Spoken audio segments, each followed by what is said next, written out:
ఈయన నా ప్రియ కుమారుడు, ఇది నందు నేను ఆనందంగా ఉండాలని ఇక్కడ దేవుడు అన్నాడు. ఎవరంలో ఆనందంగా ఉన్నాడు? క్రీస్తు. Because of the Christ I'm happy. ఎందుకు?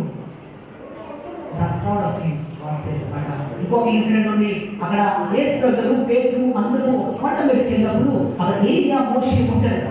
ఏలియా మోషే కనిపించినప్పుడు పేతురు అంటాడు, నీకు ఒక గోత్రము, ఆ ఏలియా ఒక గోత్రము, అదేవిధంగా మోషేకి ఒక గోత్రం కట్టిస్తాను అని పేతురు అంటాడు అనమాట. అప్పుడు ఒక శబ్దం వస్తుంది పైనుంచి. ఆ శబ్దం ఏం మాట్లాడుతుందంటే, ఇతనే నా ప్రియ కుమారుడు, ఇతనే నా ప్రియ కుమారుడు, నందు నేను ఆనందిస్తున్నానని దేవుడు అక్కడ మెసేజ్ చెప్తున్నాడండి.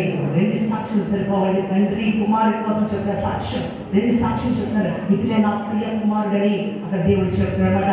ఈ రోజు మనం దేవుని బిడ్డలుగా మార్చిపడాలంటే, ఈ ఆనందం మనకి శాశ్వతంగా మనలో ఉండిపోవాలంటే మనం ఏదో ఒకటి చేయాలి. అదే నన్ను చూడండి, మరియ గర్భవతి అని 9 నెలలు ఏం చేసిందండి? 9 నెలలు మోసింది. 9 నెలల బాధను మోసింది. బాధను మోసిన తర్వాత అక్కడ ఏం చేసిందండి?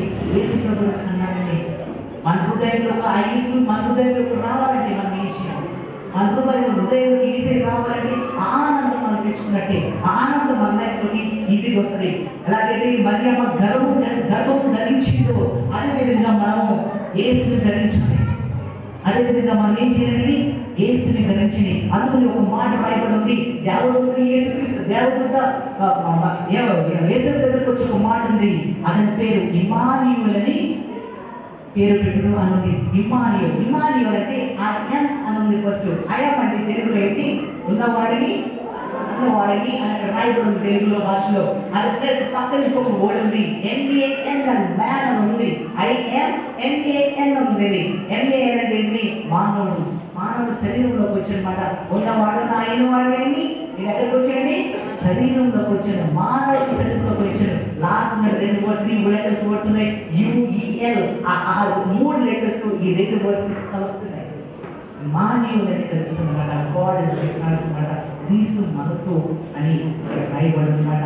ఈరోజు మీకు నచ్చిన కేక్స్ ఉండకపోవచ్చు, ఈరోజు మీరు సెలబ్రేట్ చేసుకోలేదేమో, మీకు దగ్గర మనీ లేదేమో, ఈరోజు మీరు బిర్యానీ తినలేదేమో. But don't worry, God is telling that I am there with you. నేను నీతో ఉన్నాను. నువ్వు నన్ను పిలు, నువ్వు పిలిస్తే నేను వస్తా అని అనొచ్చు. ఎందుకు దేవుడిని పిలవాలి మనం అంటారు. క్వశ్చన్ మీలో ఒక క్వశ్చన్ రావచ్చు, దేవుడు ఎందుకు మనం పిలవాలి? దేవుడు పిలిస్తే మనం వస్తాడా? దేవదూత ఏం చేస్తుందంటే, దేవదూత మరియమ్మ దగ్గరకు వచ్చి పర్మిషన్ తీసుకుంటుంది. ఏమని పర్మిషన్ తీసుకుంటుంది? దేవుడు నిన్ను బ్లెస్ చేస్తున్నాడు, దేవుడి వర్తమానం దగ్గర శుభవర్తమానం దగ్గర తీసుకొచ్చాడు. హోలీ స్పిరిట్ ద్వారా నువ్వు ఏం చేస్తావు? కుమారుని కంటావు. అతని పేరు యేసు అని పేరు పెట్టు అని చెప్పగలి. మరియమ్మ ఏమన్నది? నీ చిత్త ప్రకారం జరగని, దేవుడి చిత్త ప్రకారం జరగని అని అదేమిచ్చిందండి? పర్మిషన్ ఇచ్చింది. ఆ పర్మిషన్ దేవుడు పర్మిషన్ తీసుకున్నాడు. ఆ పర్మిషన్ మరియమ్మ ఎక్సెప్ట్ చేసింది. దేవుడు కూడా అదే అన్నాడండి.